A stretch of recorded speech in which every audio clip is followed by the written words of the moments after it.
멀티라인부터 보시면 멀티라인 스타일이 있고, 그 다음 명령어가 있고, 그리는 명령어가 있고, 그 다음 에디트가 있습니다. 이게 한 짝이에요.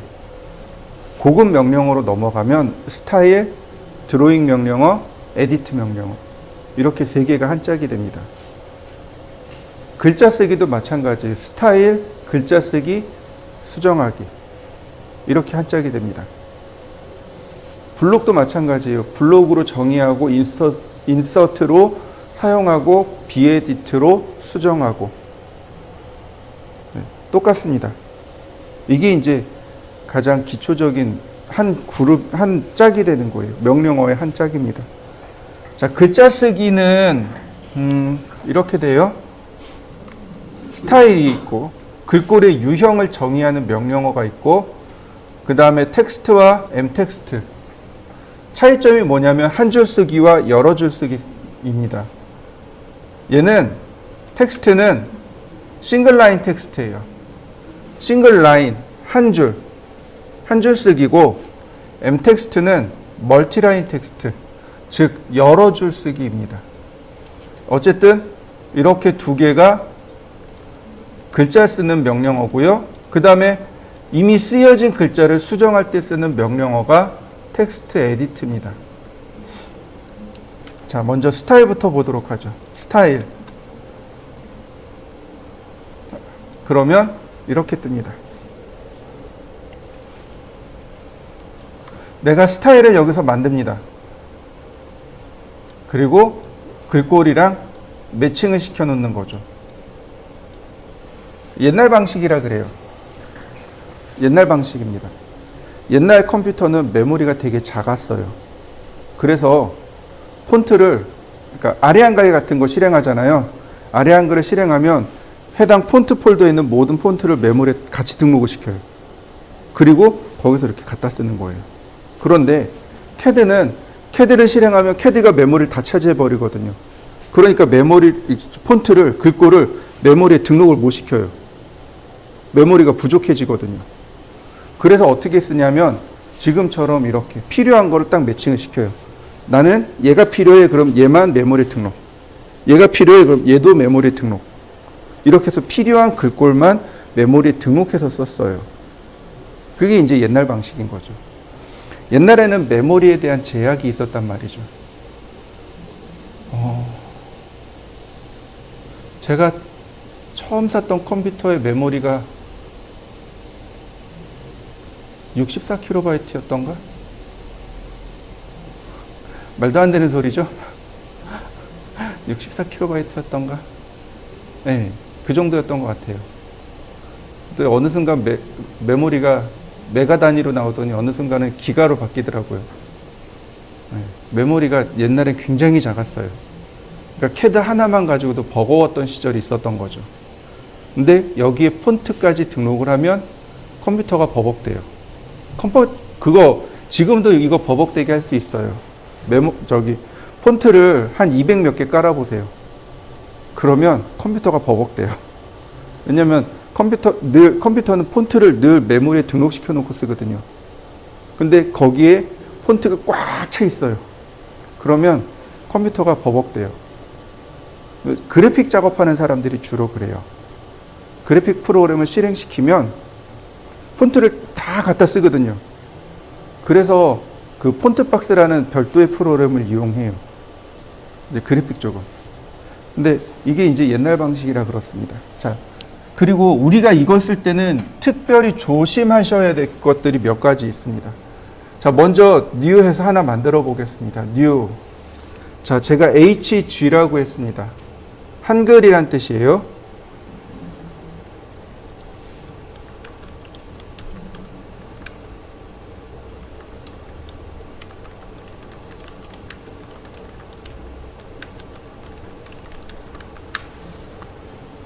자, 그러면 이렇게 하나가 만들어집니다.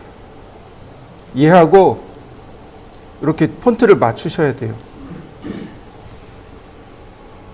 폰트를 맞추는데 주의할 점이 있습니다. 이 위로 올리면 이렇게 골뱅이가 붙은 한글이 나오고요. 폰트 앞에 골뱅이가 붙은 게 있어요. 위로 올려보세요. 그러면 골뱅이 글꼴이 나오고 아래로 내리면 없는 게 나와요. 그죠? 그리고 얘네들 알파벳 순입니다. Z자 아래쪽에 보시면 비로소 한글이 나와요. 쭉 돌리시지 마시고 Z를 누르세요. Z자 한번 눌러주시면 바로 딱 맞춰져요. 이게 윈도우에서 기본적으로 쓰는 겁니다. 그 파일 탐색기에서 내가 필요한 파일 찾잖아요. 그때 이렇게 한번 딱 눌러주면 거기 가서 딱 붙어요.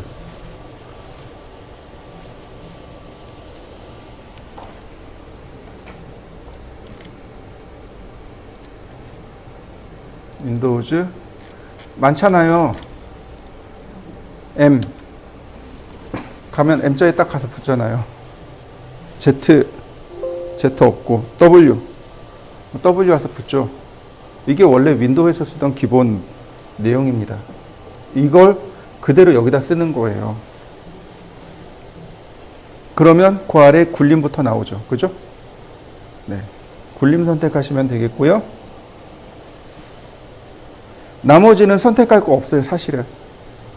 특히 우리가 실수하는 것 중에 하나가 뭐냐면 여기 헤이트, 문자의 크기입니다. 하이트, 문자의 크기죠. 근데 얘 쓰시면 안 돼요. 얘를 쓰게 되면 문자의 크기가 고정이 돼 버립니다. 우리가 도면을 그릴 때 여기는 그러니까 한 파일 안에 뭐 100분의 1, 120분의 1 이렇게 쓴단 말이에요. 어떤 거는 뭐 150분의 1, 어떤 거는 200분의 1, 어떤 건 80분의 1 이렇게 써요. 하나의 파일 안에 다 나눠서 씁니다. 그러면 200분의 1, 그러니까 100분의 1 때는 얼마, 그 다음에 이쪽에서는 얼마 이렇게 써야 돼요. 각각 다르게 써줘야 됩니다. 근데 얘를 고정시켜버리면 어떻게 돼요? 글자 크기가 다 고정이 돼서 나와요. 그래서 얘를 못 써요. 쓰지 말라는 이유가 그겁니다. 자, 그 다음에 보시면 뭐 이 왼편의 내용을 보시면 돼요. 업사이드 다운, 글자가 위아래로 뒤집어지는 거 보이시나요?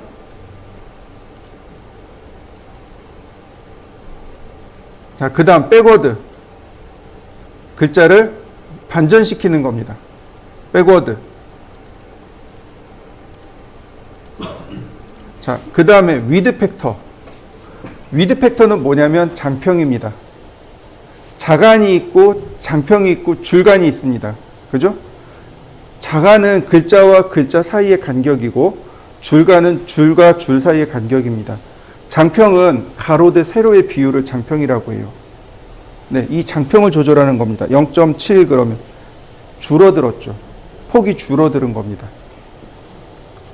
자, 1.5 그러면 폭이 늘어나는 걸 확인할 수 있습니다. 굳이 얘도 안 써요. 오빌크는 문자의 기울기입니다. 15도 그러면 이탈릭테처럼 글자를 기울여 줄 수 있습니다. 얘도 안 써요. 자, 이 상태에서 어플리 클로즈 누르시면 됩니다. 글자 쓰기 할 때 주의할 점 설명드립니다. 첫 번째, 고딕을 원칙으로 합니다.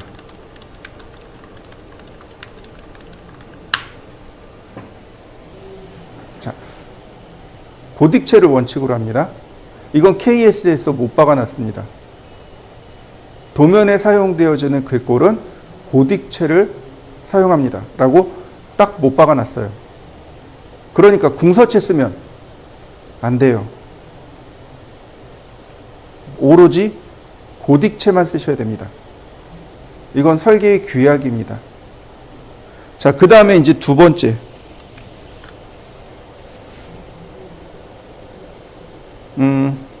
이건 이제 제가 여러분들한테 권유하는 겁니다. 누구나 다 가지고 있는 서체를 쓰세요.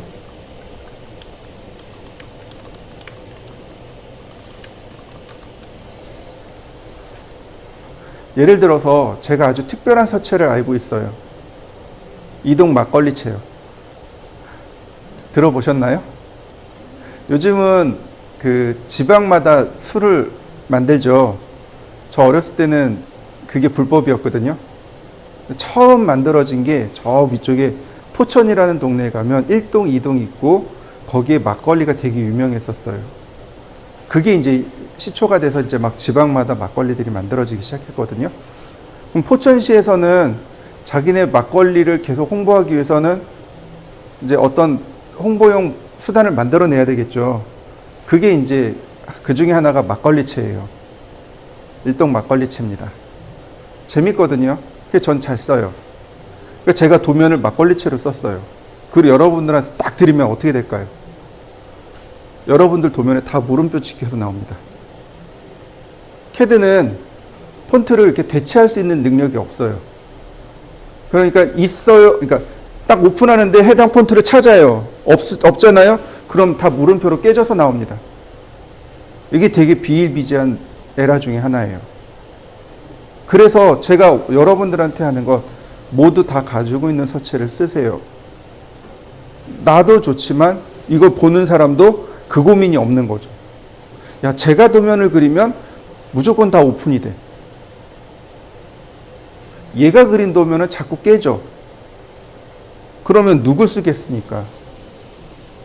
안 깨지는 도면을 쓰는 거죠. 안 깨지는 설계자를 쓰는 거죠. 이게 이제 제가 일하다 보니까 알게 된 것 중에 하나가 그거예요. 누구나 다 가지고 있는 서체를 쓰세요. 그 다음 세 번째, 특수문자.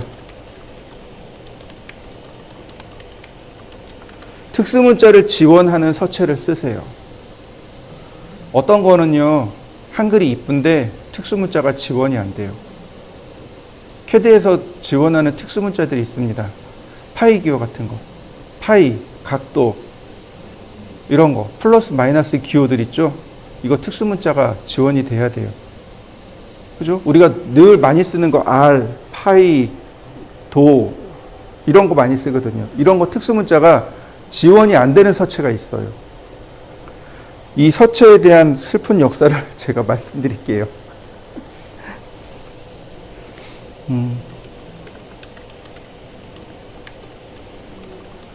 혹시 들어보셨나요? 조합형, 완성형?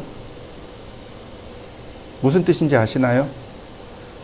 한글을 표현하는 방법이, 그러니까 컴퓨터에서 한글을 표현하는 방법이 조합형으로 표현하는 방법이 있고 완성형으로 표현하는 방법이 있습니다. 한글 창제의 원리에 가장 잘 맞는 건 조합형입니다. 기억에 R을 더하면 가가 되잖아요. 이게 조합형이에요. 근데 프로그램으로 짜기에는 조금 어려워요.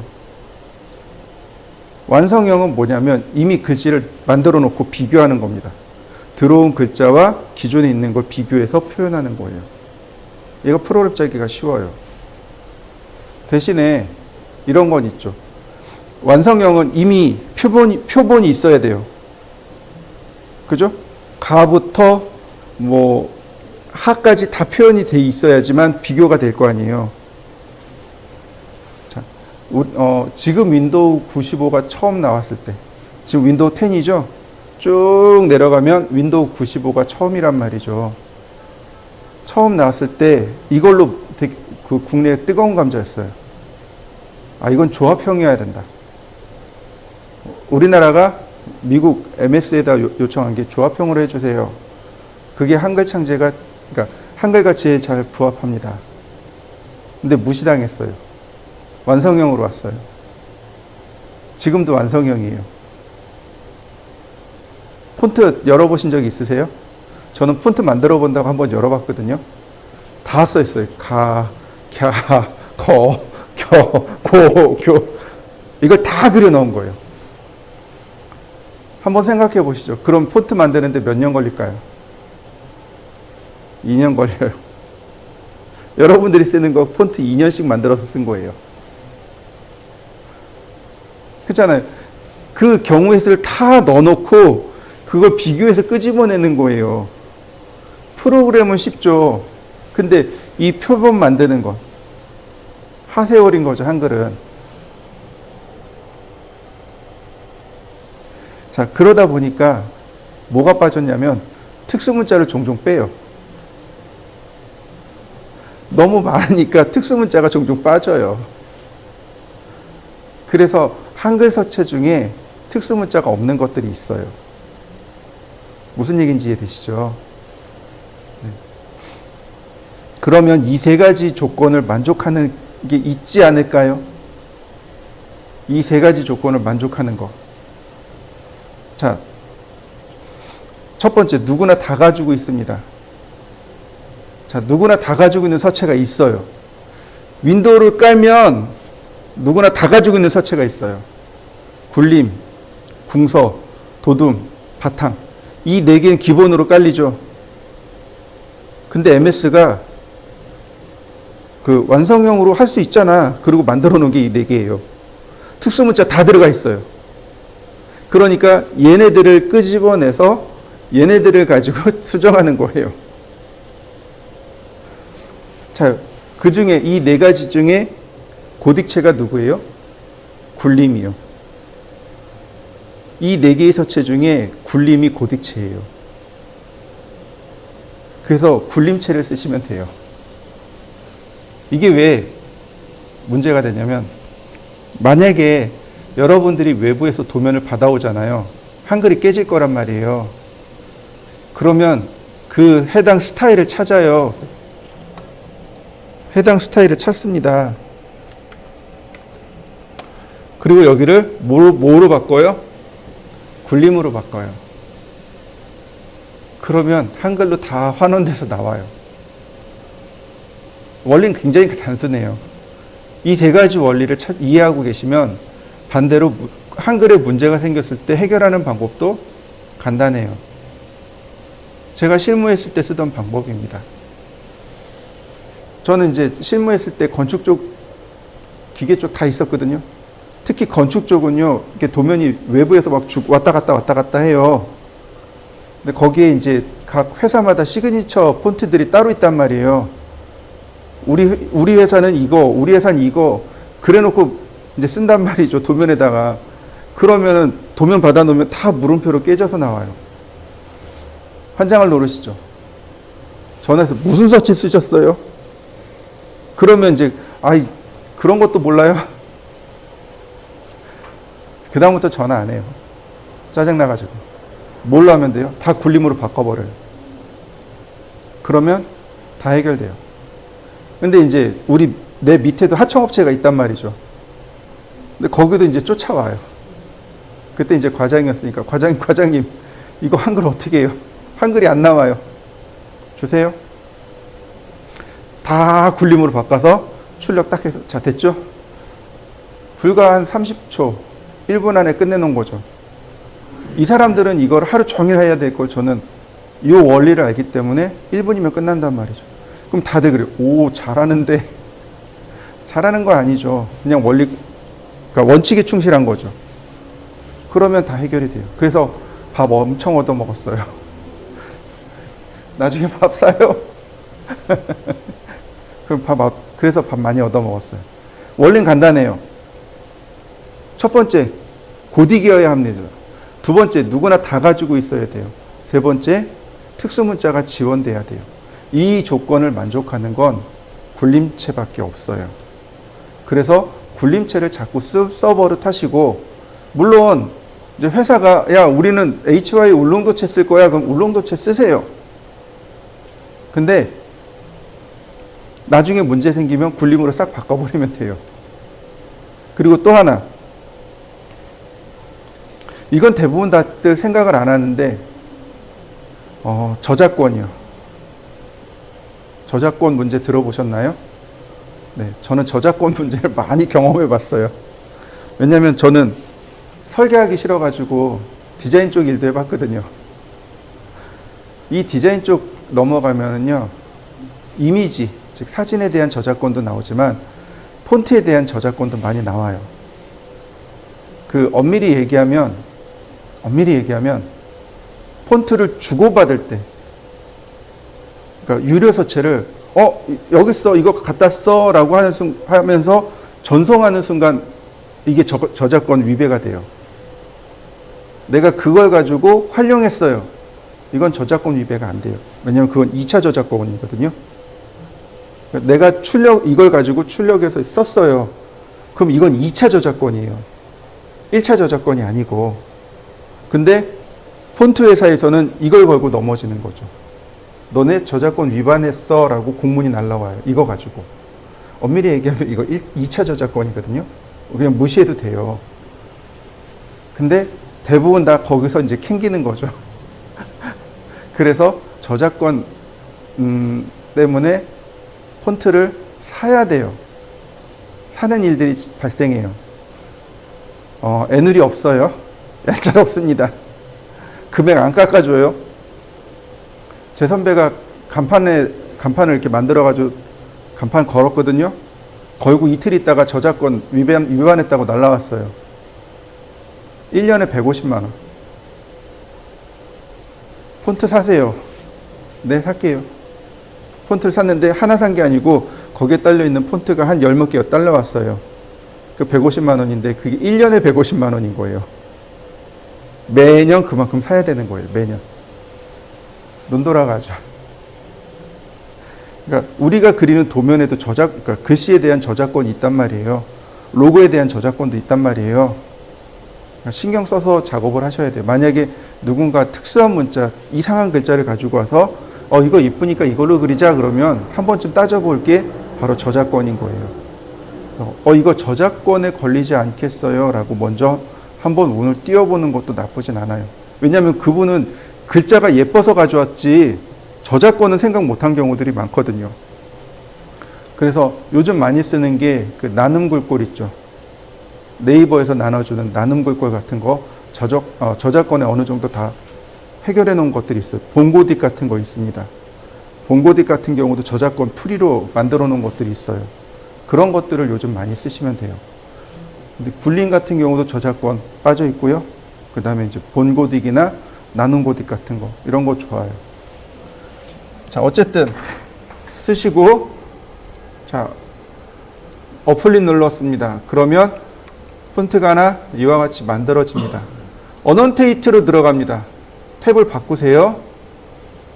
그러면 여기 내가 만든 스타일이 이렇게 나옵니다. 그리고 글자 명령어가 이렇게 나와요.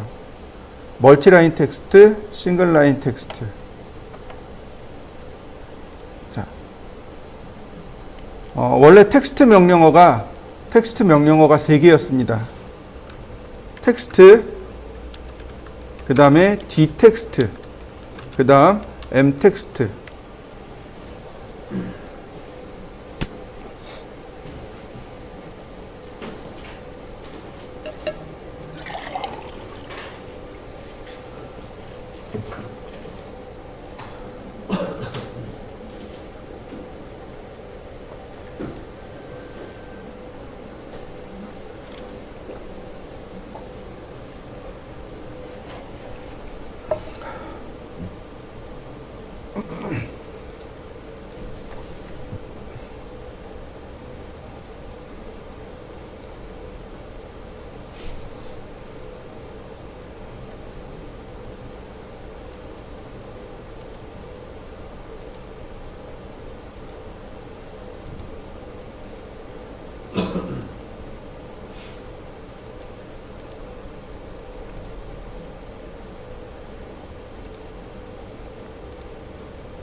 다시 또 시작해 볼까요?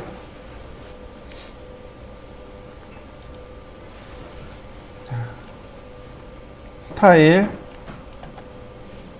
그 다음에 이제 여기다 지정을 했단 말이죠. 그리고 우리가 쓸 수 있는 게 이제 두 가지가 있습니다. 싱글 라인 텍스트, 멀티 라인 텍스트. 자, 먼저 싱글 라인 텍스트. 그러면 위에 이렇게 나와요. 글자의 유형은 HG로 지금 선택되어 있고요.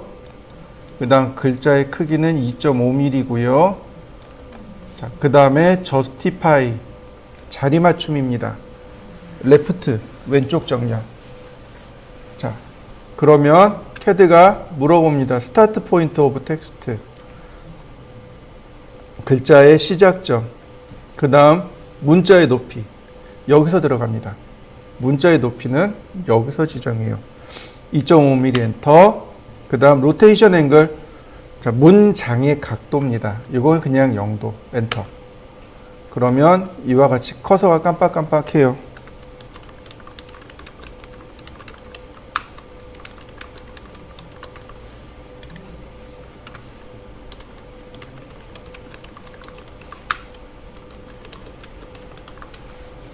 자, 글자를 쓰고 엔터. 분명히 싱글 라인 텍스트라고 했습니다. 한 줄 쓰기라고 했는데 네 줄을 썼네요. 심지어 거꾸로 지우기도 합니다.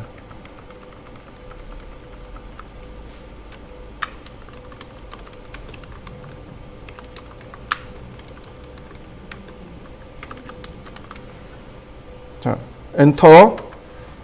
아무것도 입력하지 않고 그냥 엔터. 그러면 이와 같이 글씨가 써집니다. 써지고 난 뒤에 비로소 글자가 이렇게 한 줄로 바뀌게 되는 겁니다. 이게 싱글 라인의 특징입니다. 이게 원래 다이나믹 텍스트가 이래요. 글씨를 쓸 때는 여러 줄을 쓸 수 있도록 도와줍니다.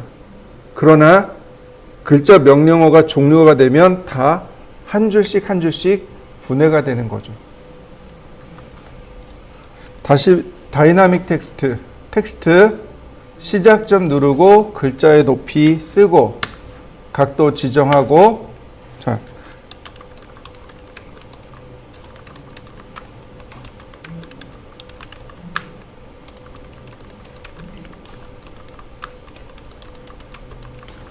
그 다음에 종료할 때 엔터 두 번이 아니고 컨트롤 키를 누른 상태에서 엔터. 그러면 한 번에 종료됩니다. 다시 볼까요? 다이나믹 텍스트 시작점 글자 높이. 이번엔 각도를 주겠습니다. 45도.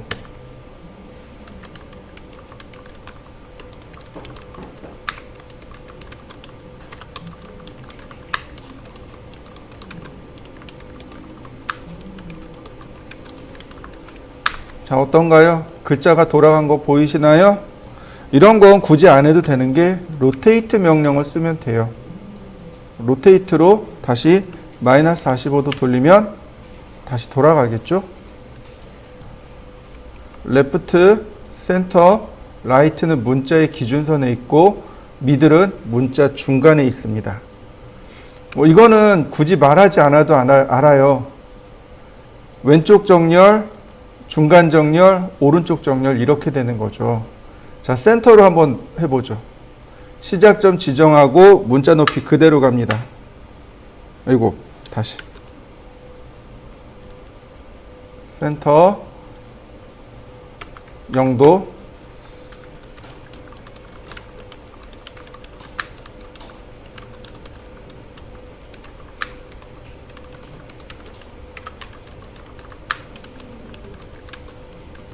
자, 글자들이 가운데 정렬된 거 맞죠?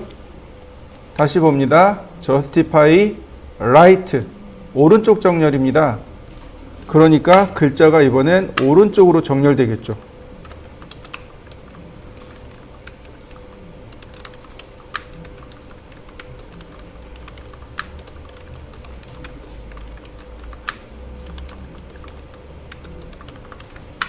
자, 한번 해보시죠. 레프트는 왼쪽 정렬, 센터는 중간 정렬, 라이트는 오른쪽 정렬입니다. 글자를 보시면은요, 이렇습니다. 텍스트, justify, left,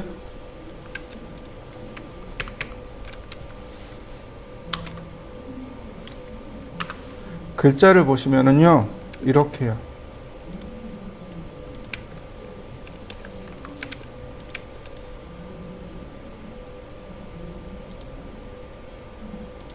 글자를 보면 이렇게 크게 세 줄로 나올 수 있는데 요 중간에 있는 요 줄 있죠.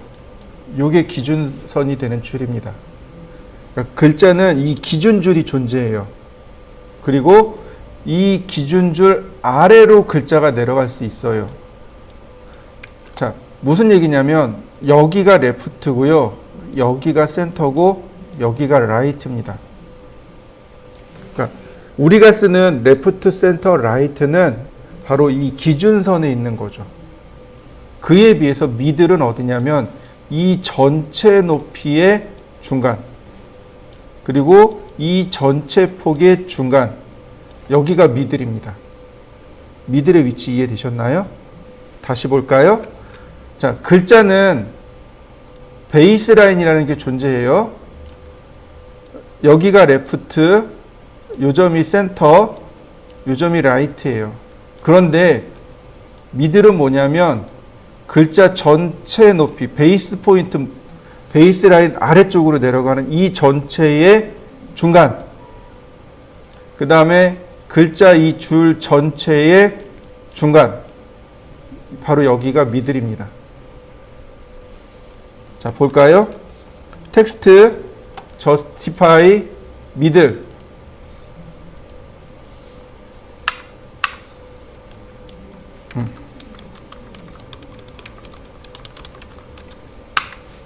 맞나요? 모르겠어요. 그죠? 자, 이렇게 해보겠습니다. 표를 그려보면 돼요. 표. 자, 라인. 제가 50mm 짜리를 하나 그렸습니다. 옵셋 8mm. 다시 라인. 옵셋 20mm. 그 다음에 라인. 간단하게 표를 그렸습니다. 그러면 여기에 날짜라고 쓸 거예요. 그러면 여기서부터 여기까지의 중간, 여기서부터 여기까지의 중간, 여기가 중간 자리죠. 그래서 중간 자리를 이렇게 찾아 놓습니다. 대각선으로. 자, 보세요. 텍스트, justify, 센터를 중앙으로 놓죠. 자, 여기다가 날짜라고 써봤습니다. 위쪽으로 올라간 거 보이시나요? 다시 봅니다. justify, middle, 날짜. 딱 중앙에 가서 들어가 맞는 거 보이시나요? 눌러보시면 그립이 이렇게 나와요. 그립. 위치가 나옵니다. 한번 여러분들이 써보세요. 그러면 이해할 수 있습니다. 요 높이는 8mm, 그 다음 여기는 20mm, 30mm 이렇게 해서 한번 써보세요. justify, 텍스트, justify, 그 다음에 보시면 이제 align하고 fit라는 것이 있습니다. align은 문장의 전체 길이를 고정하는 겁니다. 전체 길이를 고정시키는 거예요. fit는 문장의 전체 길이와 높이까지 고정합니다. 자, align부터 보시죠. 전체 길이를 이렇게 지정해 줍니다. 자, 그러면 글자 크기에, 그러니까 글자 자수에 따라서 글자 수가 많으면 글자를 조그맣게, 글자 수가 적으면 글자를 크게 표현하게 됩니다. 이와 같이요.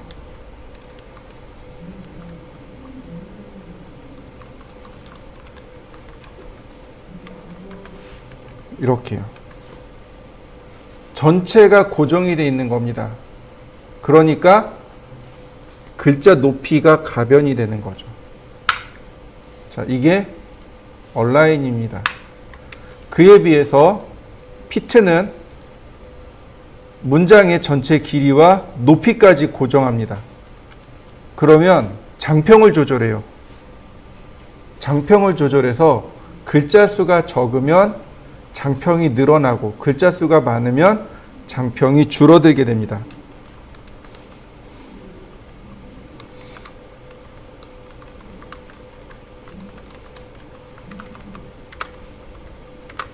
이렇게 텍스트 justify 그 다음부터는 어렵지 않아요. TLTC, TR은 탑 레프트, 탑 센터, 탑 라이트라는 뜻이고요. MLMC, MR은 미들 레프트, 미들 센터, 미들 라이트라는 뜻이고요. BL, BC, BR은 바텀 레프트, 바텀 센터, 바텀 라이트라는 뜻입니다. 이게 무슨 얘기냐면 아까 다시 설명한 걸로 들어가면 이렇습니다. 글자 높이를 2.5mm로 하고, 자 보시면 선을 이렇게 그릴 수 있다 그랬었죠.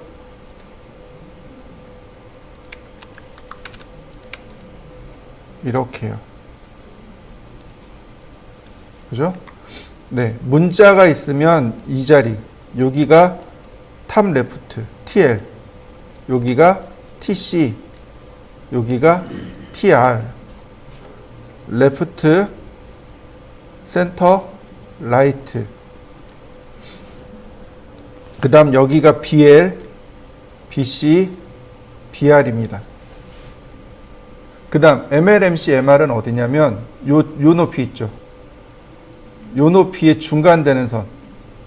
여기가 ML, 그 다음에 MC, MR이 이렇게 됩니다. 이해되셨나요? 다시 설명하면 여기가 탑입니다. 탑, 미들, 바텀. 여기는 베이스라인, 기준선이 되는 거고. 그 다음에 미들이라는 포인트가 하나 더 있었죠. 이 전체 높이의 중간, 여기가 미들입니다. 왜 이런 결과가 나오냐면 한글은 이렇지 않아요. 한글은 이 두 개의 점이 똑같아요. 이 두 개의 점이 똑같고요. 이 두 개의 점이 똑같고 이 두 개의 점이 똑같아요. 한글은 이 베이스라인 밑으로 글씨가 안 내려가요. 근데 영어 소문자만 이렇습니다. 영어 대문자도 이렇게 내려가는 게 없어요. 베이스라인 밑으로 글자가 안 내려갑니다. 영어 소문자만 이래요. 그래서 영어 소문자 때문에 그러니까 미들 센터와 미들의 위치가 틀어진 거고, 레프트와 BL, 센터와 BC, 라이트와 BR의 위치가 이렇게 틀어지게 됐습니다. 뭐 그냥 이렇게 있다라는 것만 아시면 좋을 것 같고요. 그 다음 하나 더요. 인설션이라는 오스냅이 있습니다.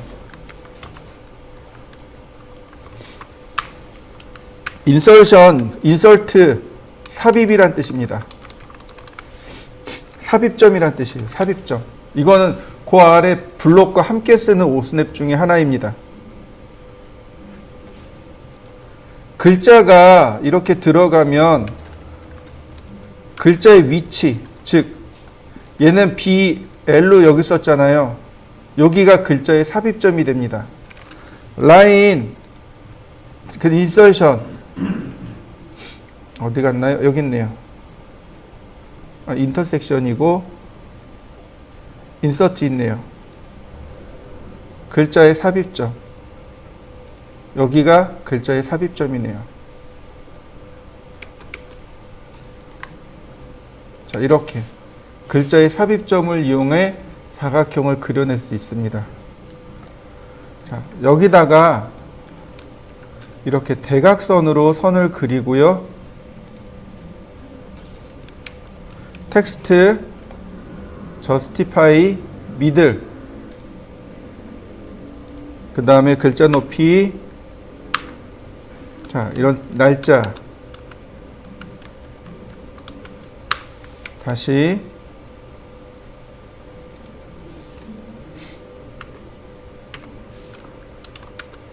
도명, 그리고 다시 설계,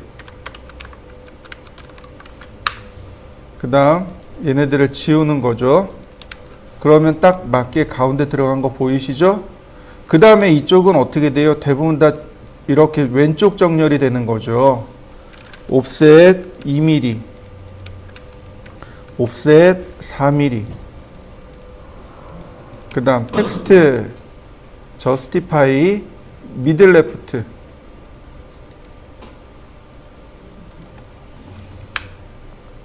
자, 그 다음에 오늘 날짜,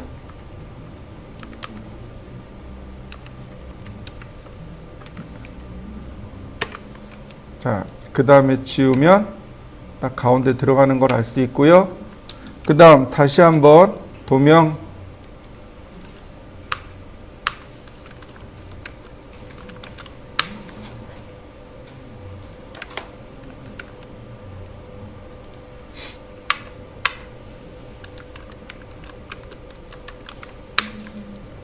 자, 그래서 하나씩 지워 놓으니까 자, 어떤가요? 깨끗하게 표가 만들어진 거 보이시죠?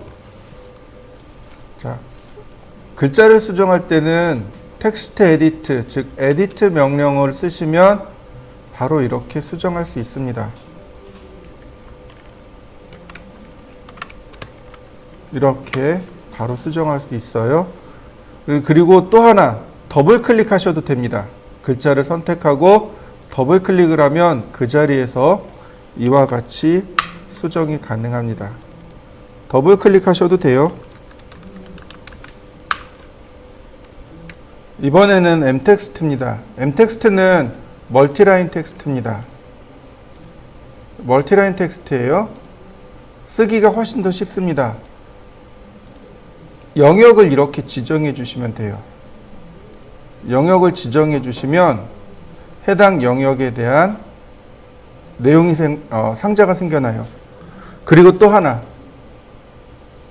이렇게요. 글자가 딸려 올라옵니다. 여기서 그냥 글자 바꿔서 쓰면 됩니다. 맑은 고디,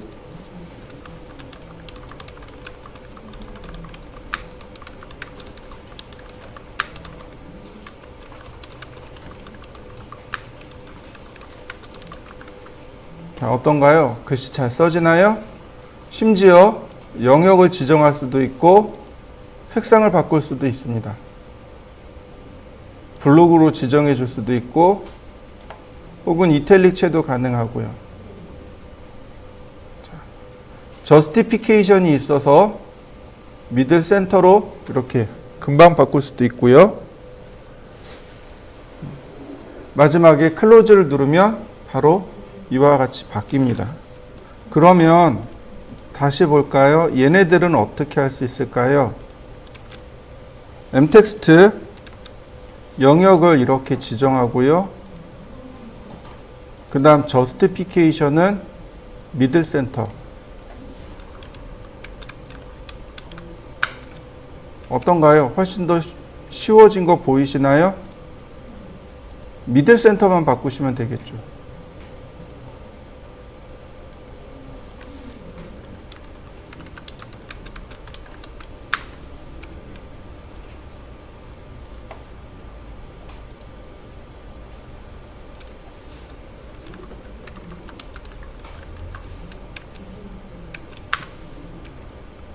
자, 이런 부분들도 마찬가지예요. 미들 레프트,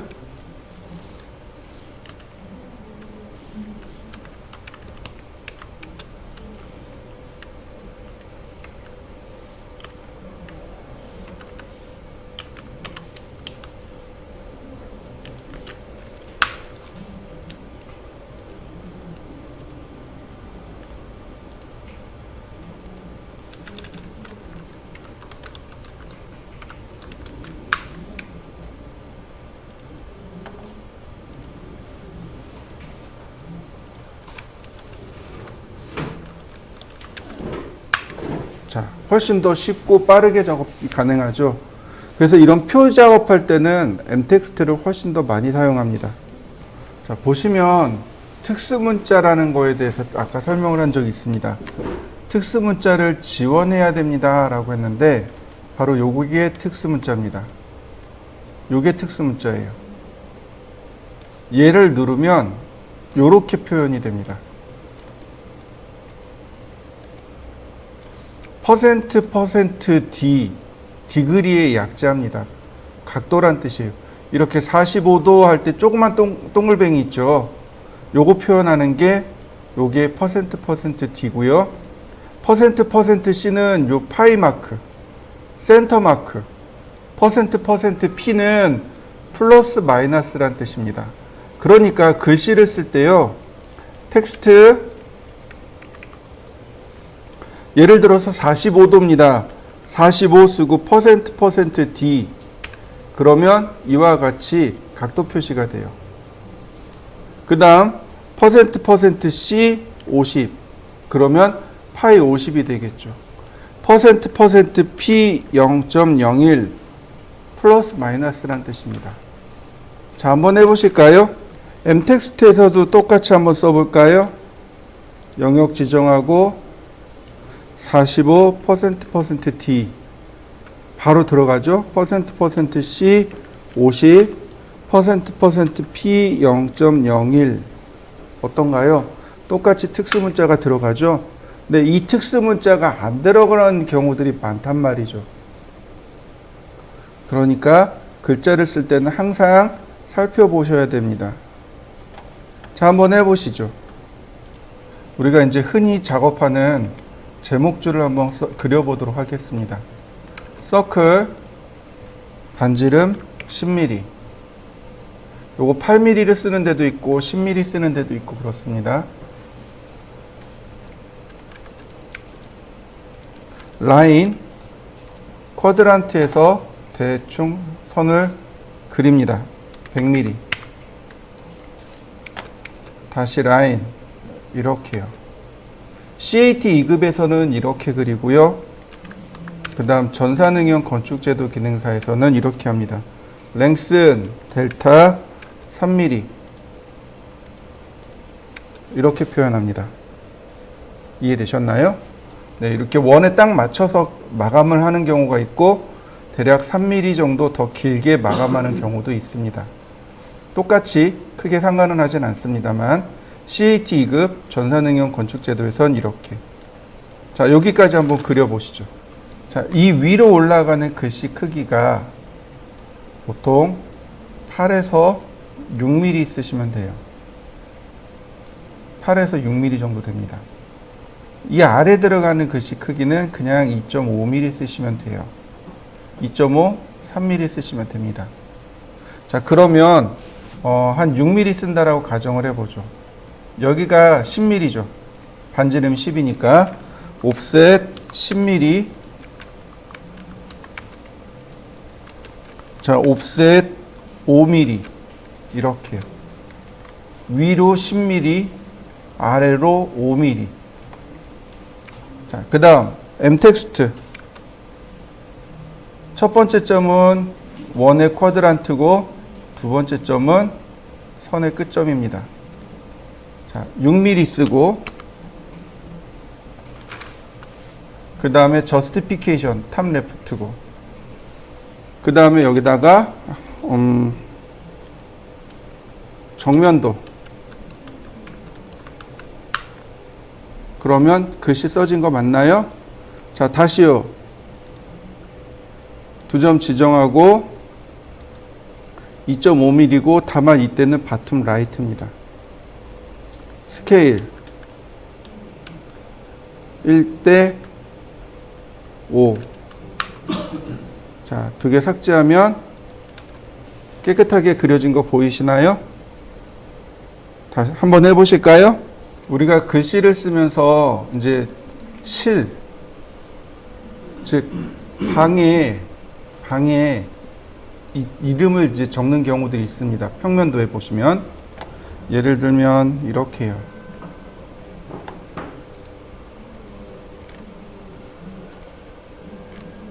여기 보이시나요?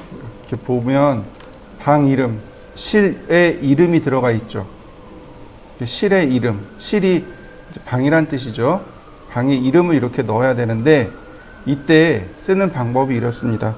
보통은 렉탱을 이렇게 그려요. 사각형을 그리고 텍스트로 이렇게 씁니다. Justification은 middle center고 예를 들어서 안방 이런 식으로 쓰는 경우들이 많습니다. 근데 굳이 이렇게 하지 마시고요. mtext 영역 지정하고 그 다음 미들 센터에 안방 그럼 테두리가 안 나오잖아요. 이때 컨트롤 1키를 누릅니다. 컨트롤 1키를 누르고 얘를 선택하면 됩니다. 일단 여기까지 한번 해보시죠. 자, 그 다음엔 어디로 가냐면 여기 이렇게 찾아보면 텍스트 프레임 해가지고 노로 돼 있을 겁니다. 요게 m텍스트만 나와요. 텍스트는 안 나옵니다. 얘를 yes로 바꾸면 됩니다. 테두리 돌아간 거 보이시나요? 심지어 여기 화살표가 있습니다. 이 화살표를 이용하면 사각형의 크기를 내가 적당히 조절해 줄 수 있어요.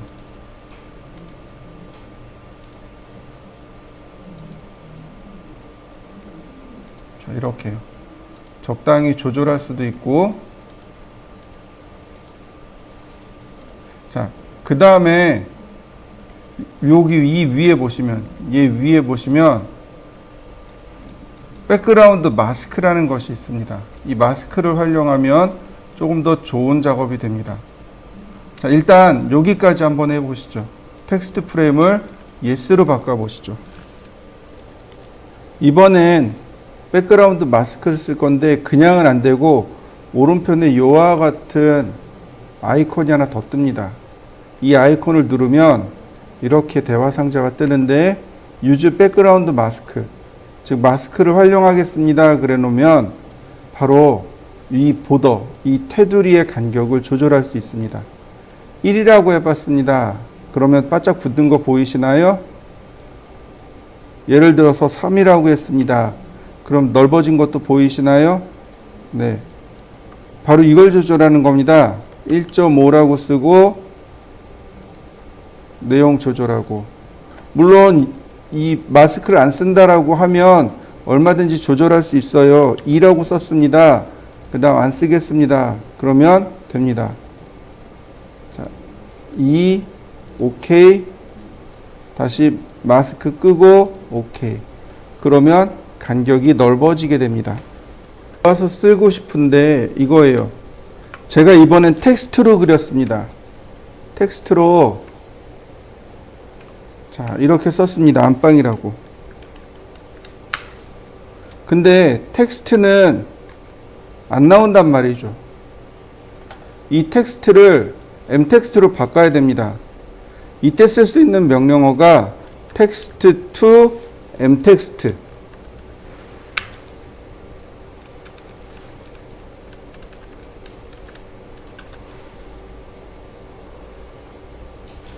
그 다음 객체 선택하고 엔터.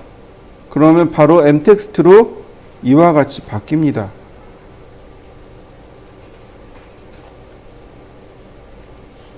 바로 이와 같이 바로 바뀌어요. 한번 해보시죠. 자, 이번에는 그룹을 먼저 해볼까 합니다. 그룹입니다. 그룹 사용하는 방법. 그 다음에 블록 사용하기, W 블록, 그 다음 X 레퍼런스 이렇게 알아보도록 하죠. 우리가 도면을 그리다 보면은요, 간혹 그룹으로 묶어서 사용해야 될 것들이 필요로 합니다. 예를 들어서 지금 같은 이런 것들이요. 이런 것들은 한 번에 같이 움직이는 게 훨씬 더 편하겠죠. 선택을 하려면 이렇게 계속 선택을 해줘야 된단 말이죠. 자, 사용하는 방법은 간단합니다. 그룹 선택하고 엔터. 그러면 끝났습니다. 자, 이동하기. 그냥 클릭만 했는데 어떻게 되나요? 같이 선택되고 같이 이동하는 거 보이시나요? 이게 그룹입니다. 여러분들도 그룹을 한번 만들어 보시죠. 그룹을 사용하는 이유는요, 편집의 편리성 때문입니다. 무슨 얘기냐면 이런 거예요. 스트레치. 근데 이렇게 스트레치가 그냥 가능해요. 스트레치가 얼마든지 가능합니다. 아이고, 트림이요? 가능해요. 랭슨 델타 3mm. 어떤가요? 쉽게 들어가는 거 보이시나요?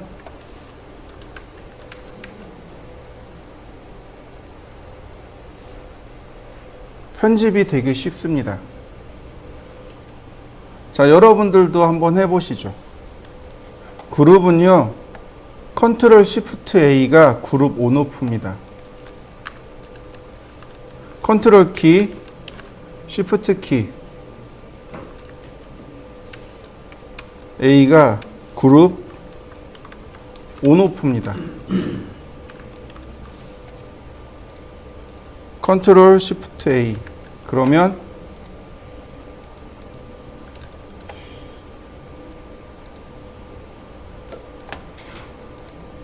컨트롤 시프트 A.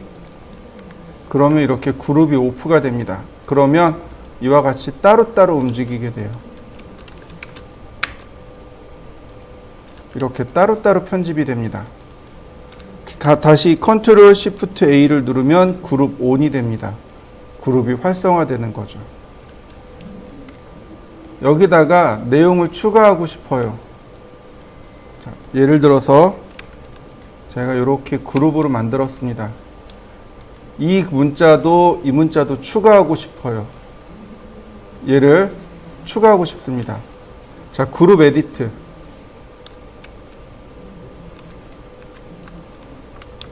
그룹 에디트. 그리고 그룹을 선택합니다. 그러면 add 오브젝트가 있고 remove 오브젝트가 있습니다. 다시 말하면 이 그룹에 add 오브젝트, 객체를 추가하거나 remove 오브젝트, 객체를 빼거나. 자, 먼저 add 오브젝트로 제가 추가해 보죠. 그러면 이렇게 추가가 됩니다. 한번 해보시죠. 자, remove 오브젝트는 객체 빼기입니다. 선택을 하게 되면 그룹에서 객체를 이와 같이 뺄 수 있습니다. 객체에 대한 추가 삭제나, 그러니까 편집이 되게 자유로운 게 그룹의 특징입니다. 그리고 마지막으로 언그룹. 그러면 그룹을 해제시켜 버립니다. 이렇게요. 자, 우리가 제일 많이 사용하는 게 블록 인서트입니다. 블록도 똑같이 기호를 만들어서 사용합니다. 블록도 똑같아요. 자, 똑같이 선택을 해볼까요? 블록. 그러면 특이하게 이름을 선택하라고 나옵니다. 블록 명령어 실행하면 이와 같이 이름을 선택하라고 해요. 자, 여기다가 제가 제목줄이라고 했습니다. 그 다음 베이스 포인트, 기준점인 거죠. 자, 여기 XYZ로 하지 마시고, 여기서 하지 마시고, 여기 픽 포인트 보시면 왼편에 아이콘 있죠? 이 아이콘으로 화면에서 지정합니다. 픽 포인트 왼쪽에 아이콘을 누른 다음 기준점을 클릭. 그러면 이 기준점에 대한 XYZ 좌표가 들어옵니다. 이건 상대적으로 나중에 바뀔 거니까 역시 무시. 그 다음 오브젝트, 객체 선택입니다. 역시 마찬가지로 셀렉트 오브젝트 왼편에 있는 이 아이콘으로 선택합니다. 그러면 이렇게 미리 보기가 완성이 되고, 그 다음 세 가지 옵션이 있습니다.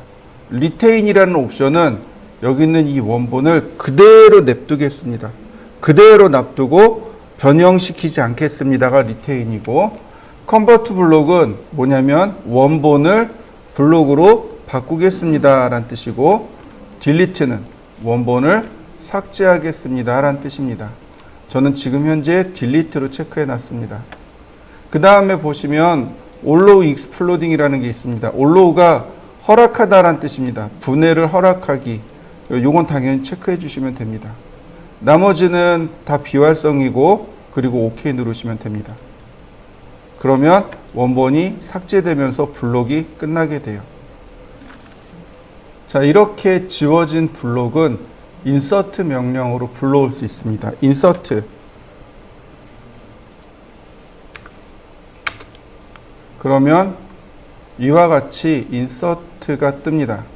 내가 현재 가지고 있는 블록 목록이고요. 여기에 미리 보기가 뜹니다. 그 다음 인설션 포인트는 불러드릴 위치입니다. 만약에 스페이시파이 온 스크린을 빼면 여기 지정되어 있는 좌표 값으로 들어오게 됩니다. 이런 일은 없어야 되니까 스페이시파이 온 스크린, 즉 화면을 통해서 위치를 지정하겠습니다 라는 뜻으로 이걸 체크해 주시면 됩니다. 스케일은 당연히 1대 1대1이고 로테이션은 화면을 통해서 바꿀 수 있습니다. 자, 보시죠. OK. 그러면 위치를 내가 마음대로 이렇게 지정할 수 있어요. 각도도 지정할 수 있습니다. 이렇게요. 한번 해보시죠.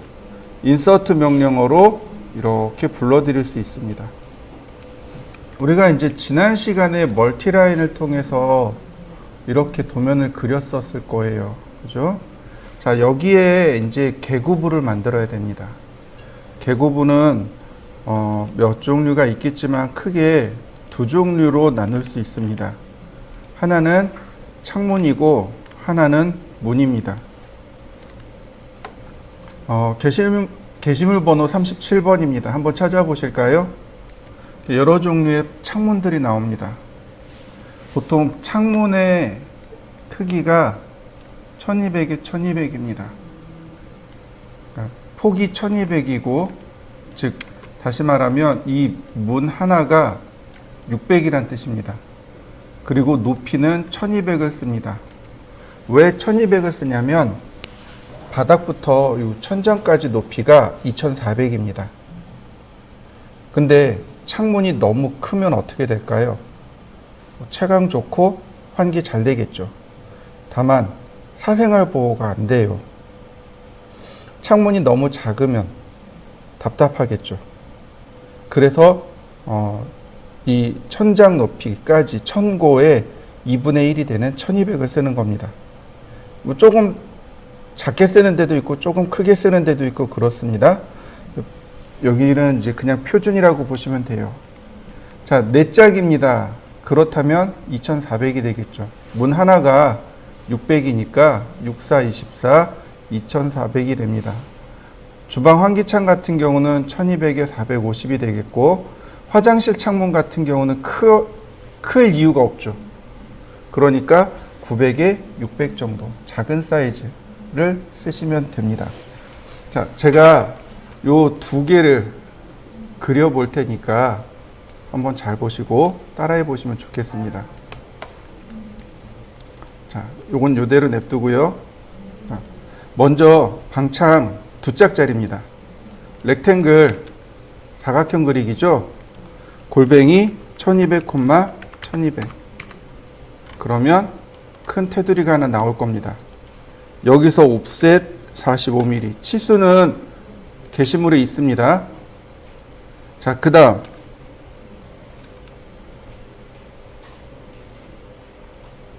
자, 렉탱글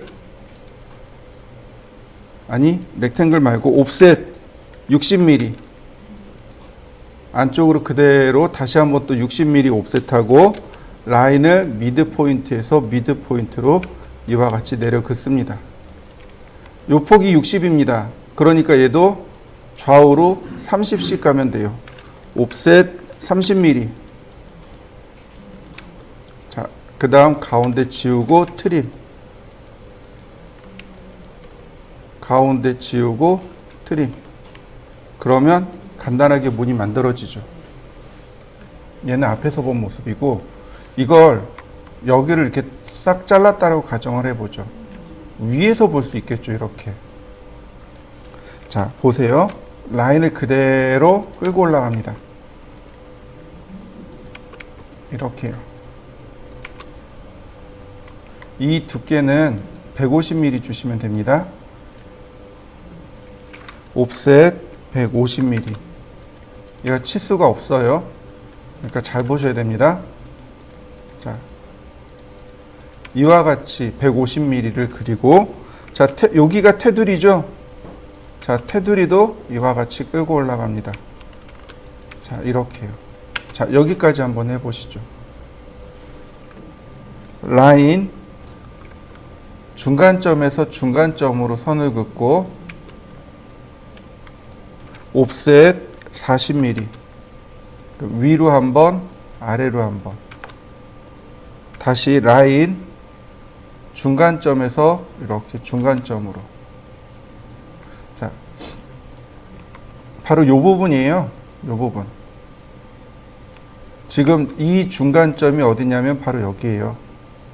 그래서 똑같이 좌우로 30mm, 옵셋 30mm, 그 다음 필렛으로 이렇게 꺾어주시면 됩니다. 자, 트림. 얘는 중심선. 이렇게 되는 거죠. 자, 디테일하게 들어갈 겁니다. 디테일하게. 옵셋 60mm. 트림으로 잘라내고, 라인, 미드 포인트에서 미드 포인트로. 다시 옵셋 60mm.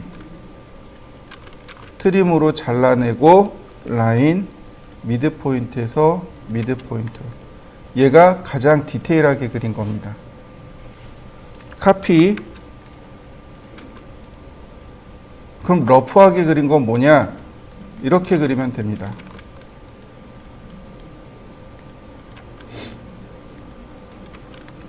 자, 이렇게요.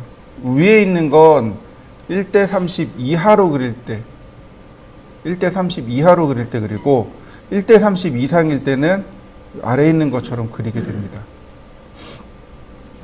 자, 한번 그려보실까요? 지금 보시면 얘는 1200짜리죠. 자, 2400짜리 볼까요? 렉탱글 2400, 1200. 옵셋 45mm. 렉탱글 중간에서 미드 포인트까지 이렇게요. 끝에서 미드 포인트까지 하고 옵셋 60mm. 다시 라인 중간점에서 중간점으로 옵셋 30mm. 그 다음에 트림으로, 다시 트림으로. 그러면 이렇게 딱 절반짜리가 나옵니다. 얘를 미러하는 거죠. 대칭하는 거죠. 그러면 이렇게 2400짜리가 금방 그려집니다. 자, 2400짜리도 한번 그려보시죠. 라인 양 끝을 이렇게 올립니다. 똑같이 선을 긋고 옵셋 150. 자, 그러면 나머진 트림으로 선 정리하고요. 옵셋 45mm. 창틀을 만들고요. 라인. 자, 역시 절반입니다. 중간점에서 중간만 보는 거예요. 중간만. 옵셋 40mm. 자, 트림으로 필요 없는 거 잘라내고요. 다시 라인 중간점에서 중간점으로 옵셋 60mm, 아니 옵셋 30mm. 필렛으로 선을 마무리하면 됩니다. 그러면 이와 같이 딱 절반짜리가 만들어져요. 이거를 미러합니다. 그러면 이렇게 큰 유리창이 만들어지게 됩니다. 자, 얘도 한번 해보시죠. 자, 보통 방문 같은 경우는 폭이 900이고 높이가 2100입니다. 자, 렉탱글 골뱅이 900, 2100. 그 다음 방문 틀이 있겠죠. 옵셋 40mm. 그 다음 라인을 대각선으로 이렇게 그립니다. 이렇게요. 이때 그려진 이 라인은 중심선입니다. 이렇게 중심선으로 그리시면 되겠고요. 이 바닥에서부터 900mm 위로 라인을 옵셋합니다. 옵셋 900. 그리고 옵셋 60mm. 바로 요 자리가 손잡이가 들어가는 자리입니다. 서클, 반지름 30 이렇게 생겼네요. 자, 얘가 방문입니다. 이때 우리가 기억해야 될 게 뭐냐면 여기 뾰족한 부분 있죠. 여기가 고정단이라고 합니다. 즉 경첩이 들어가는 자리. 경첩이 이렇게 들어가고 이쪽이 방문이 열리는 쪽입니다. 이쪽이 방문이 열리고 닫히는 쪽입니다. 얘가 손잡이에요. 방문을 당기거나 밀거나 이렇게 되겠죠. 다시 말하면 여기 있는 점을 고정으로 해서 문이 이렇게 회전한다는 뜻이 됩니다. 그래서 이 대각선의 기호를 잘 그리셔야 됩니다. 그 다음에 평면도를 한번 그려볼 테니까 잘 보세요. 라인 똑같이 이렇게 올라갑니다. 똑같이 이렇게 갑니다. 자, 보시면 여기 치수가 나와 있어요. 200mm라고. 그 다음에 얘 문폭이 35mm인데 그냥 40mm로 쓸 겁니다. 제가 치수를 다 통일시켜 놨어요. 그죠? 창문의 두께가 40mm예요. 방문의 두께도 40mm 쓸 겁니다. 창틀의 두께는 45mm고 그 다음에 방문 틀의 두께는 40mm입니다. 치수를 제가 다 통일시켜 놨어요. 이거요? 메이커마다 조금씩 다 틀려요. 굳이 연연하지 않으셔도 좋습니다. 자, 옵셋 200mm 트림, 그 다음 옵셋 40mm. 자, 이렇게 생겼는데 중요한 건 이거예요. 문이 여기가 고정단이에요. 여기가 고정단이고 문이 이렇게 열리든지 이렇게 열리든지 해야 됩니다. 자, 저는 이 위쪽으로 문이 열리게 할 거예요. 옵셋 40mm. 자, 옵셋 5mm. 자, 이렇게요. 5mm 너무 작은가요? 옵셋 10mm. 자, 10mm로 가죠. 10mm로 하죠. 그러면 필렛으로 필렛 쓰면 안 되겠네요. 자, 트림으로 지우면 이런 모습이 만들어집니다. 이렇게요. 얘가 방문 틀이 됩니다. 여기서부터 요만큼이 40mm예요. 40mm입니다. 우리가 눈으로 보는 부분이 40mm란 얘기예요. 그러면 턱이 있겠죠. 이 턱이 없으면 어떻게 돼요? 문이 그냥 휙 돌아간단 말이죠. 그러니까 문턱이 있어야 돼요. 이 문턱의 높이를 10mm 준 겁니다. 자, 여기까지 한번 그려보실까요? 자, 그 다음에 여기다 렉탱글로 사각형을 하나 이렇게 그립니다. 자, 여기가 고정단이라는 게 무슨 얘기냐면 이런 얘기예요. 로테이트 기준점을 바로 이 고정단에 붙잡고 이렇게 문이 이렇게 열렸다 닫혔다 한다는 뜻이에요. 문이 이렇게 열리고 닫힌다는 뜻입니다. 무슨 뜻인지 이해되시나요? 네, 이렇게 열리고 닫히는 겁니다. 보세요. 로테이트 선택하고 그 다음 기준점이 바로 여기에요. 그러면 문이 이렇게 열리고 닫히는 거죠. 이게 문이 열리고 닫힐 때의 모습입니다. 그래서 문을 90도 이렇게 다 열어 놓습니다. 그리고 마지막으로 아크. 시작, 중심, 끝. 시작, 중심, 끝. 시작점, 중심점, 끝점. 자, 당연히 얘는 중심선입니다. 이렇게 그리면 무늬 그리는 게 끝난 거예요. 자, 얘는 아주 디테일하게 그린 거고, 간략하게 그린다면 이렇게 그릴 수 있습니다. 이레이즈,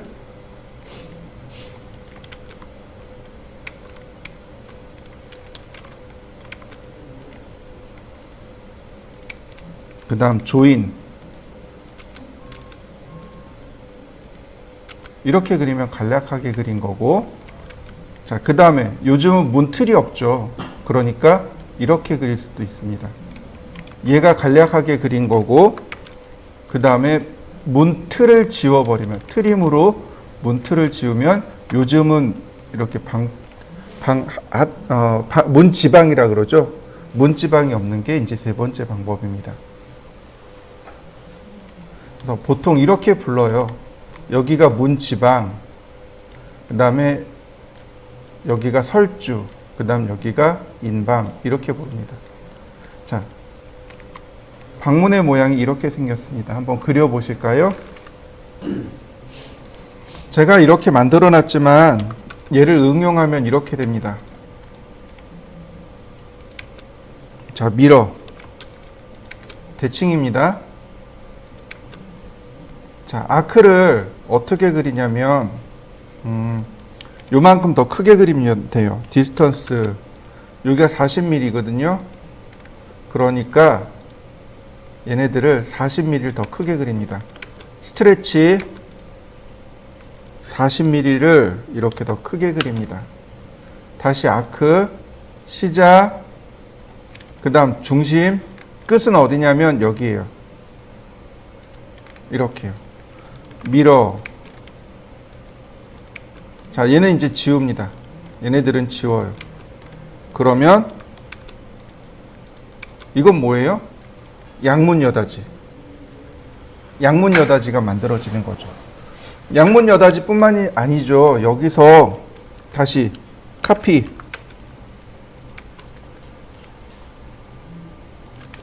얘를 이동합니다. 어떻게 해요? 중간으로. 그 다음 미러.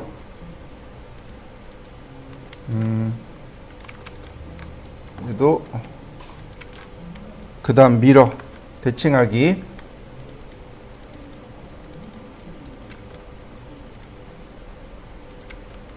그러면 이걸 뭐라고 부르죠? 이런 문이 됩니다. 자, 이해되시나요? 네, 그 시작은 여기서부터 시작하는 거죠. 여기서부터 시작해서 이렇게 문의 모양이 끝나게 됩니다. 자, 평면을 보시면 우리가 이제 개구부를 찾아낼 수 있을 겁니다. 자, 보시면 여기가 이제 얘가 평면이잖아요. 자, 확대를 해서 보시면, 자, 여기는 방창이죠. 2칸짜리 방창입니다. 1200이라는 거 알 수 있어요. 여기는 4칸짜리네요. 2400. 자, 욕실은 일단 건너뛰겠습니다. 여기 2칸짜리네요. 1200. 여기 2칸이네요. 1200. 방문이네요. 900. 900. 여기도 900. 900. 자, 현관 같은 경우는 조금 예외로 합니다. 현관은 제일 작은 게 900이고, 조금 크다 싶으면 1200이고요. 그 다음에 이제 그 이상 씁니다. 그러니까, 현관 같은 경우는 문이 이렇게 있잖아요. 그러면 여백, 그러니까 1200보다 커버리면 이렇게 여백을 만들어서 처리해 버립니다. 여백을 만들고 여기만 문으로 쓰는 거죠. 얘는 보니까 한 1200 정도 되는 것 같아요. 1200 문으로 쓰면 될 것 같고, 뭐 여기는 이제 슬라이딩 도어인데, 자, 여기도 이제 마찬가지죠. 자, 그 다음 욕실 같은 경우는 아까 치수가 나와 있었어요. 600에 아니야, 900에 600. 그죠? 그러니까 여기는 900을 주면 돼요. 자, 그럼 개구부를 만들어 보죠. 자, 전부 다 분해하고요. 분해하지 않으면 얘를 처리할 수 없겠죠? 자, 그 다음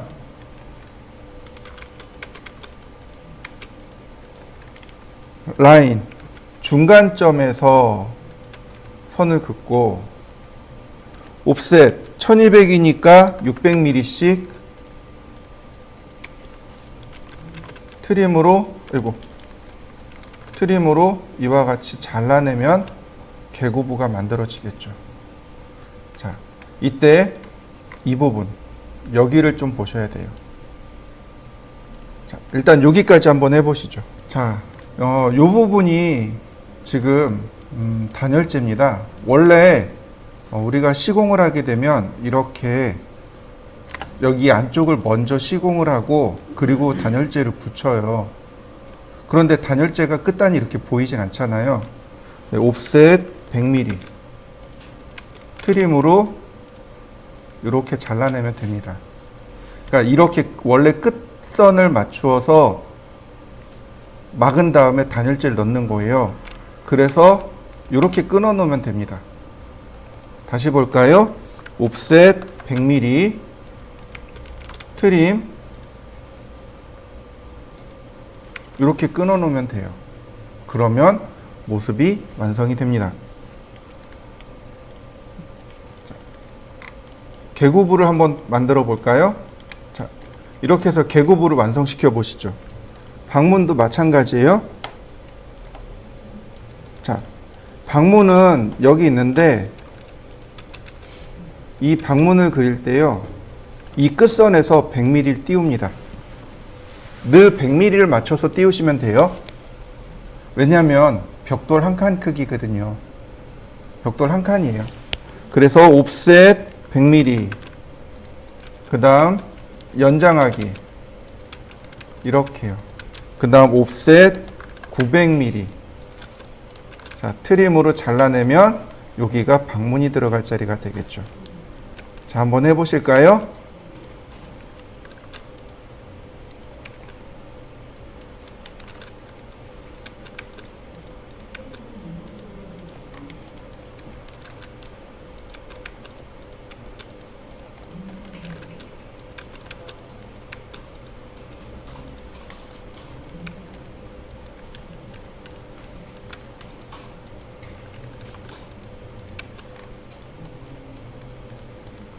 자, 그러면 우리가 그렸던 걸 한번 활용을 해보자고요. 자, 얘를 이제 쓸 거예요. 얘가 아직 그룹도 아니고 블록도 아니잖아요. 그죠? 얘를 가져가야 돼요. 우리 가장 잘하는 거 있어요. 컨트롤 C, 컨트롤 V. 선택해 볼까요? 그 다음 컨트롤 C. 그러면 얘를 복사합니다. 그 다음 도면으로 넘어가서 컨트롤 V. 그러면 이렇게 넘어 들어오게 돼요. 자, 창문 하나 복사해 볼까요? 창문 하나 이렇게 복사해 오시죠. 그 다음 이제 블록을 만드는 겁니다. 얘를 이제 그 다음에 블록으로 만드는 거예요. 블록. 창문이니까 W 1200. 그 다음 베이스 포인트 클릭해 주고, 그 다음 나머지 선택해 주고, 자, 오케이. 그러면 블록으로 만들어졌겠죠? 인서트. 자, W 1200이고요. 자, 그럼 창문 들어갔나요? 카피. 그러면 이중창 됐네요. 맞습니까? 다시 볼까요? 인서트. 자, 오케이. 기준점 클릭해주고 방향 맞춰주고, 그 다음 복제. 그러면 자요, 창문 들어갔죠. 다시요. 보시면 이번에는 방문이 있어요. 자, 선택하고 컨트롤 C, 다시 컨트롤 V, 그 다음 블록. 자, 이번엔 문입니다. 문 900, D 900. 그 다음 베이스 픽포인트. 그 다음 또 선택하고요. 자, 오케이. 그러면 여기가 방문이잖아요. 자, 방문의 방향은 보통 이렇게 들어간단 말이죠.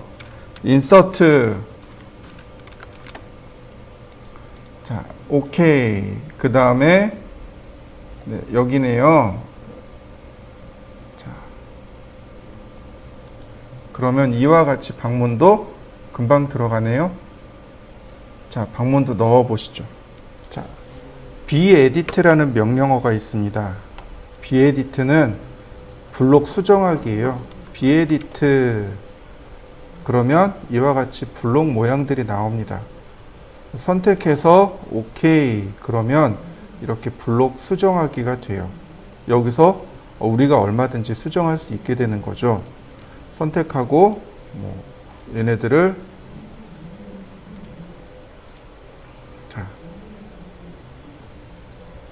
자, 이렇게 제가 바꿔놨습니다. 자, 세이브. 그러면 이렇게 내용이 바뀌는 거죠.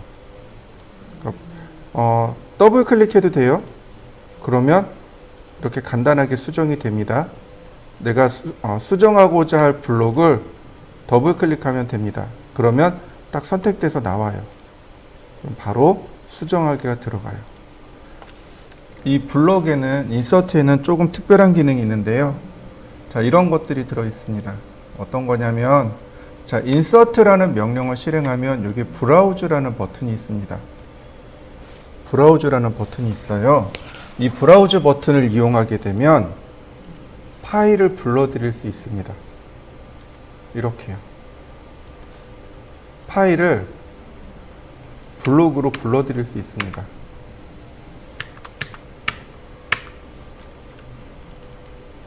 이렇게 블록으로 들어온 거 보이시나요? 다시 볼까요? 언두. 자, 인서트. 자, 파일 선택하고 오픈. 자, 오케이. 자, 이렇게 블록으로 들어온 거 맞습니까? 네. 인서트는 파일을 블록으로 불러드릴 수 있습니다. 이게 조금 다른 거예요. 자, 보시면 우리가 이제 도면을 이렇게 그렸잖아요. 이걸 완성을 시켜야 돼요. 자, 렉탱글 골뱅이 420,297 옵셋 10mm.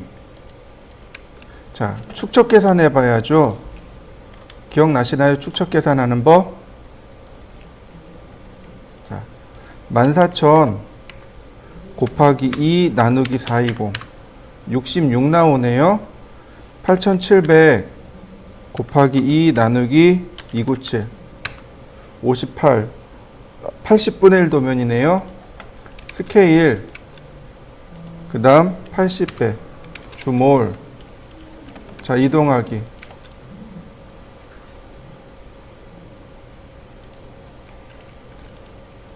그러면 자, A3 기준으로 해서 80분의 1 도면 맞추었습니다. 물론 얘를 60으로 줄여볼까요? 자, 레퍼런스 80을 60으로 60분의 1로 맞춰도 가능은 합니다. 그러나 많이 빡빡하겠죠? 자, 이렇게 들어갈 겁니다. 그 다음에 서클 반지름 10mm 라인 100mm. 우리가 조금 아까 공부한 거죠? 랭슨 델타 3mm 옵셋 10mm 옵셋 5mm. 텍스트 자, 얘는 7mm를 주고 자, 여기다가 제가 평면도라고 했습니다. 그 다음 다시 한번 텍스트 자, 저스티피케이션을 바텀 라이트로 주고 스케일 1대 60. 자, 필요 없으니까 지우고 자, 분해. 그 다음 다시 스케일 60배 주몰. 자, 이동하기. 자, 그러면 타이틀까지 제목줄까지 들어갔죠. 다시 LT 스케일 20. 손 모양도 이제 맞아졌죠. 이해되시나요? X 클립 제가 여기다 안 적어놨을 텐데, 네. 아니다. W 블록부터 먼저 하도록 하죠. W 블록. 자, W 블록은 내보내기입니다. 근데 더 정확하게 어떻게 설명하냐면 영어로 설명하면 이렇게 돼요. Save as selected. 즉 선택한 것 저장하기입니다. 선택 저장이에요. W 블록은 내가 선택한 것만 저장시키는 겁니다. 보통 우리가 세이브 하면 파일을 통째로 저장시키잖아요. 그런데 W 블록은 그게 아니고 내가 선택한 것만 저장시키는 것. 그게 W 블록입니다. 자, 보세요. 우리가 이제 소스가 많이 생겼단 말이죠. 나는 이 냉장고가 조금 필요해요. 얘가 필요합니다. 이 소스가 다른 데 있었으면 좋겠어요. W 블록. 그러면 블록을 내보낼 건지 아니면 오브젝트, 객체 선택을 해서 내보낼 건지. 자, 보통은 오브젝트를 선택합니다. 객체 선택해서. 자, 기준점 지정해 주고요. 그 다음 오브젝트를 이용해서 똑같이 선택해 줍니다. 이거는 블록 만드는 방법과 동일해요. 다만 이 부분 데스티네이션, 목적지죠. 바로 이 데스티네이션, 파일 네임 앤 패스, 파일 이름과 경로란 뜻입니다. 어디다 저장시킬까요? 라고 물어보는 겁니다. 지금 선택한 객체를 어디다 저장할까요? 라고 묻는 겁니다.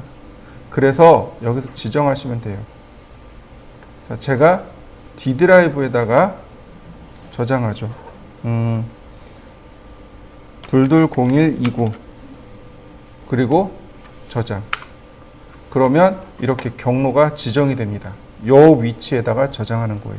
오케이. 그러면 이 좌상단에 뭔가 반짝하고 사라질 겁니다.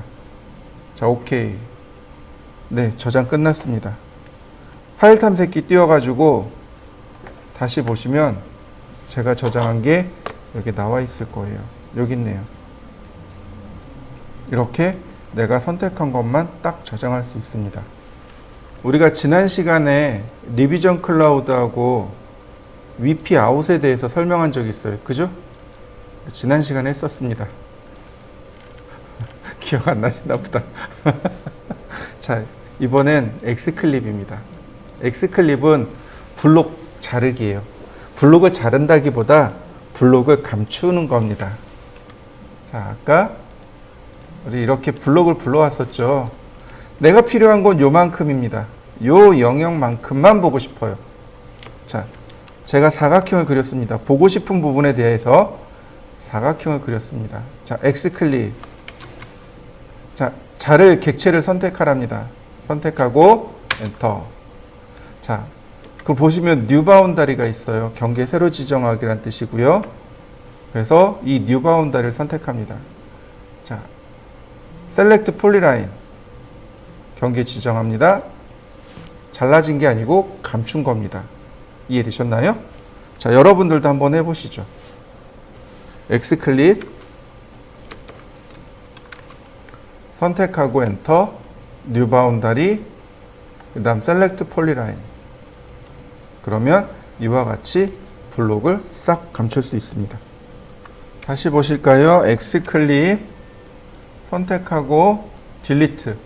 그러면 기존에 내가 만든 경계를 삭제해요.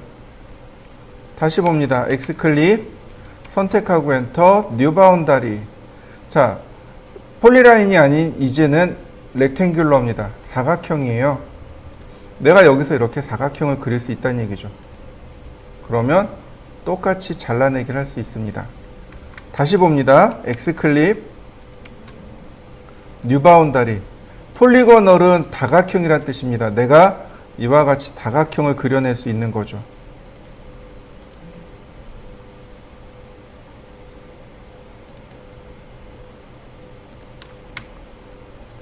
다각형 그리기입니다. 자, X클립을 한번 해보시죠. 자, 어트리뷰트에 대해서 설명드리도록 하겠습니다. 어트리뷰트는 블록의 속성 정의할 때 사용하는 겁니다. 주로 이런 쪽, 이 표제 있죠. 이런 표제, 이런 데다가 어트리뷰트가 많이 들어가게 됩니다. 자, 아까 그렸던 얘를 블록으로 바꿀 겁니다. 자, 네. 근데 어트리뷰트에 들어가는 속성은 전부 다 싱글 라인 텍스트입니다. 그래서 여기다가 이제 적당히 그려줘야 돼요. 4mm, 2mm. 자, 트림으로 잘라놨습니다. 즉, 요 점이 이제 블록이 들어갈 자리예요. 자, 어트리뷰트라는 명령을 실행하면 이와 같이 대화 상자가 나타납니다. 어트리뷰트에 태그가 있고 프롬프트가 있습니다. 태그는 바로 여기에 나타나는 거예요. 그리고 프롬프트는 명령창에 나타나는 겁니다. 나중에 얘를 불러들였을 때 거기 다시 명령창에 떠요. 자, 보세요. 얘는 제가 데이트라고 했습니다. 아니, 맨 아래부터 하겠습니다. 여기는 name이라고 하죠. 여기 설계라고 하고요. 그 다음에 여기 보시면 justification 나오죠. 네, middle, center. 자, 오케이. 그러면 아이고, middle center가 아니죠. 다시 name, 설계, middle, left. 그리고 클릭. 그러면 선 지웁니다. 다시 봅니다. 어트리뷰트. 이번엔 도면입니다. 도명. 똑같아요. 쓰는 방법은 미들 레프트. 자, 오케이. 다시 어트리뷰트. 이번엔 데이트. 날짜라고 했습니다.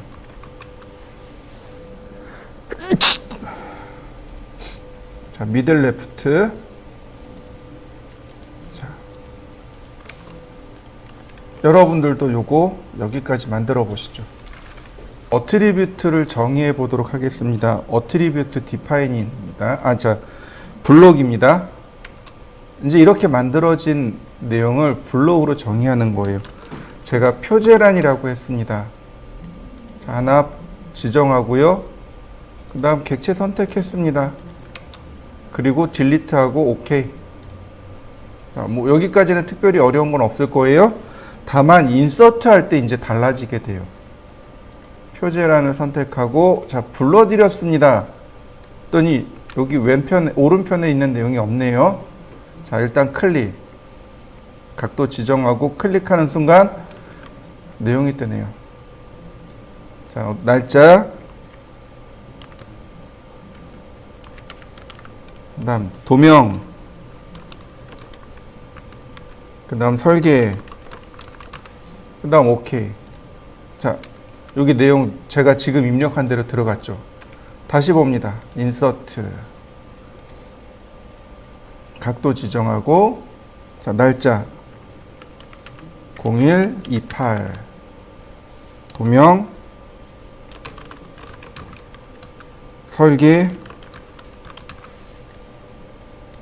자, 어떤가요? 내용 달리 들어가는 거 보이시나요? 네, 이게 바로 블록의 속성을 정의한 겁니다. 표제란 같은 경우는 항상 이 내용이 달라질 수밖에 없습니다. 그러니까 표제란 같은 경우는 이렇게 속성을 넣어 놓으면 내가 얼마든지 이렇게 수정해서 사용할 수 있게 되는 거죠. 자, 한번 해보시죠.